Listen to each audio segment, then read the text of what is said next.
Good morning. Happy Gregorian New Year. Yes, it's 2020. It amuses me how people place all this stock on a date in time for which there really is no date other than, for the purposes of measuring from point A to point B, which is valid, very valid in my point of view. However, all this shit about New Year's resolutions is just that. It's a bunch of shit. As we know, most people don't keep their resolutions.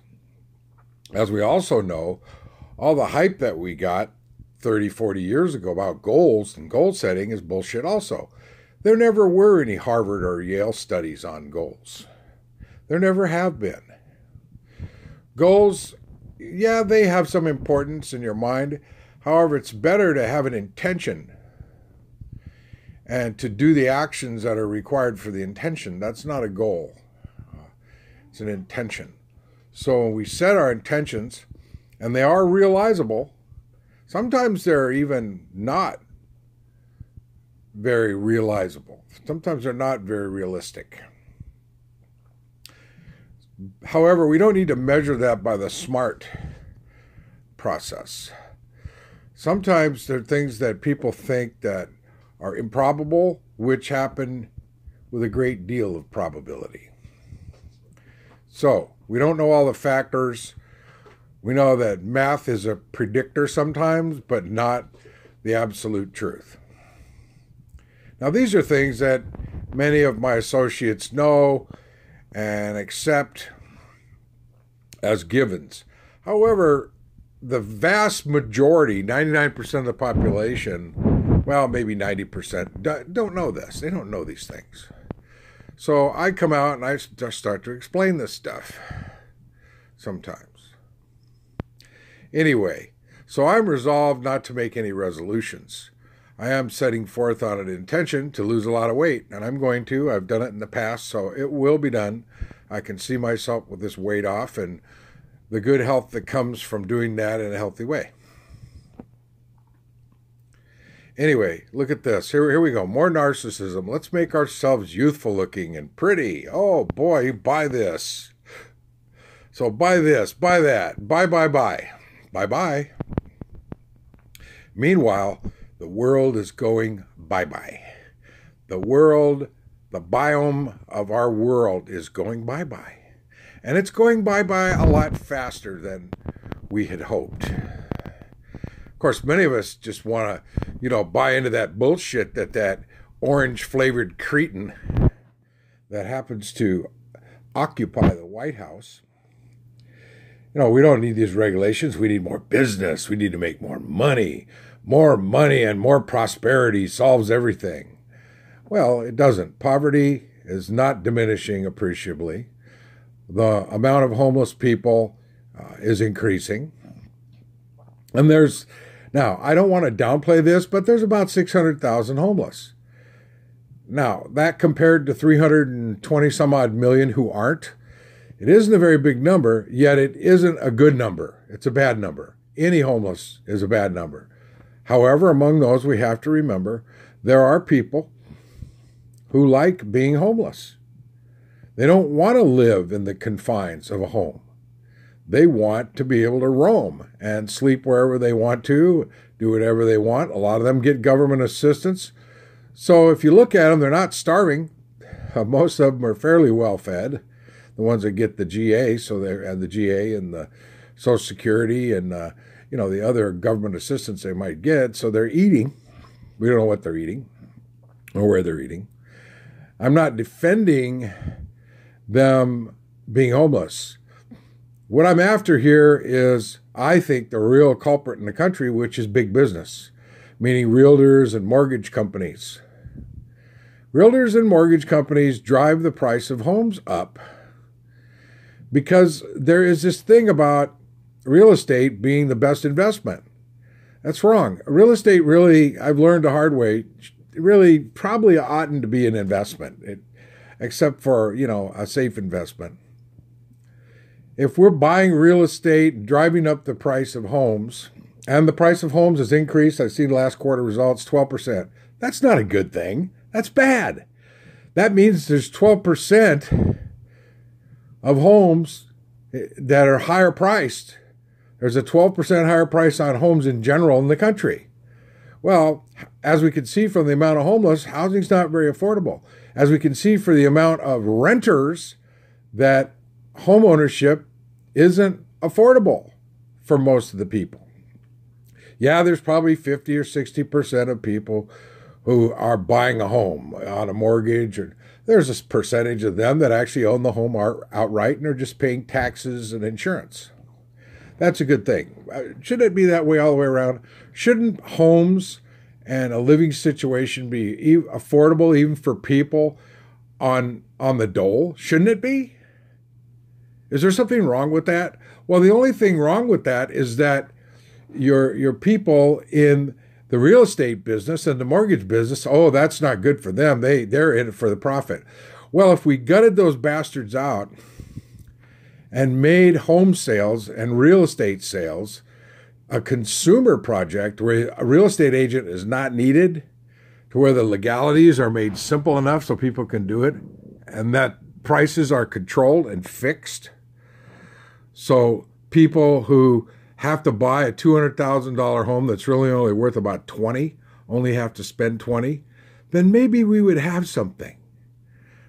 Now, there is another big problem which attributes to this, which is mental illness, and there have been many studies that show that there is a great amount of people who are mentally ill who are homeless. It's a big deal. I'm shaking this morning. I have a little neurological problem on the left side.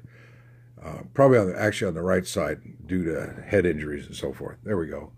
So anyway, what we see is we see a big problem here, a huge problem.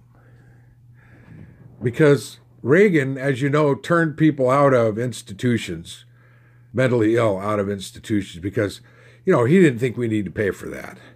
Well, let's get down to the main culprit who's put us in the economic dilemma that we're in right now. It's not really a dilemma. It's a huge problem that's been fostered by these kinds of creeps. Look at this son of a bitch on the left here. He's not on the left. He's more to the right of center. Joe Scarborough, big Reagan fan. Reagan was a no good piece of shit. And the saddest thing about Reagan is that Hinckley was a bad shot.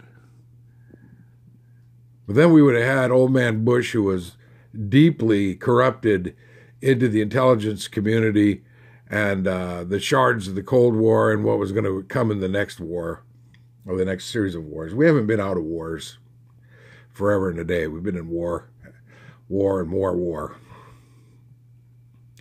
Anyhow, what I'm about to go upon here is that this whole Reagan trickle-down economics has polluted and poisoned most people's thinking. There's a lot of people that really believe that if these businesses get all these tax breaks and get all these extra profits, they're going to pass it on to their employees. They really don't. The majority don't do it. Look, over 350 corporations paid under 12% in taxes in 2018. What do you think it's going to be like in 2019? Will there be another, 50 or 60 that didn't pay any tax at all, that actually got money back, big subsidies from the government? You know what? Fuck these companies. Fuck all these Koch brother bastards, these fossil fuel bastards. Fuck all of them. They're the enemies of all life on Earth. If you don't believe that, if you're worried about your job because you work in something oil or gas or coal related, hey, fuck you. Go get a different job. Go get a different job. I don't care how much they pay you. Go get a different job. Get out of that. Of course, everybody's in this for the short run. Look at this prick. I don't know why they continue to show this cocksucker. Look at this. Who got dismissed the case? Okay, so they're dismissing cases because he's loading the court with fucking judges that basically shouldn't be allowed in a courtroom in any judicial capacity except defending a client, which most of them have never done, or prosecuting a client, which many of them have not done.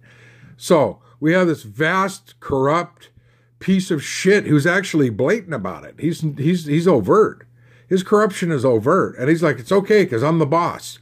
and the boss knows how to run the country. Well, you bastards that believe that a businessman is the person to be the president of the United States, you need to reconsider your thinking here, because we have a son of a bitch who has increased the debt by 2 or 3 trillion, looking at about 5 trillion by the end of his presidency. We have a son of a bitch who has rolled back regulations that protect us from the demons of the fossil fuel industry and their related cohorts. We have a son of a bitch who is blatantly stealing our tax dollars to play golf. Blatant stealing of our tax dollars. Oh, yeah, well, he donates all of his salary. Well, to him, that amount of salary is nothing. He's stealing far more money in his son-run trust. So, look, this guy has got to go. Look, this guy's got to go. And so do these old conservative Democrats. They got to go. And you people that think along those lines, you need to reconsider, or you need to sit home and not vote. Because the progressives need to surge forward and exert their influence before it's too late. And it might already be too late, but maybe we can prolong the agony. Look at what's going on in Australia. Look at what's going on in Indonesia. There's the extreme sides of the same coin. Yeah, Jakarta, it's going underwater because of too much rain. Because why is there so much rain? Because of climate change, probably. Why is there all these brush fires in Australia? Because of climate change, probably. And it's not because Americans are doing too much polluting. It's partially because of that. It's because the rest of the world has napped on to our strategy or lack of strategy when it comes to energy consumption and use. China is building coal-fired power plants across the third world. Coal-fired power plants, which there shouldn't be one in operation anywhere. There shouldn't be any diesel fuel-fired power plants anywhere that are not 100% clean. Yes, and we do know now the negative NEBOBs, okay, will come out on this one about how much damage occurs in converting to renewables. Yeah, most of that has to be done with fossil fuels, and that's because renewables are not creating renewables. And that's what has to change. That has to change. And that can be done, but it's not being done. So here's the problem. We had about 12 years left at last estimate. I'm thinking it's more like about 6 to 8 before the shit really hits the fan worldwide. Now, the Midwestern United States, it's not going to be so bad, and those people are going to continue to vote and think the way they do and eat their meat and potatoes and dream about Jesus coming to save them, and he's not going to because he didn't exist. They're going to dream about how the things used to be in the 50s when most of them weren't alive. And you know, most of them's parents struggled to get where they were after the Second World War, of which wars have continued since then. So let's wake up. Let's wake up and take a better look at things. And let's change. Let's get rid of this thinking, this worrisome thinking that profit is the center of everything. It's not. Profit is our doom.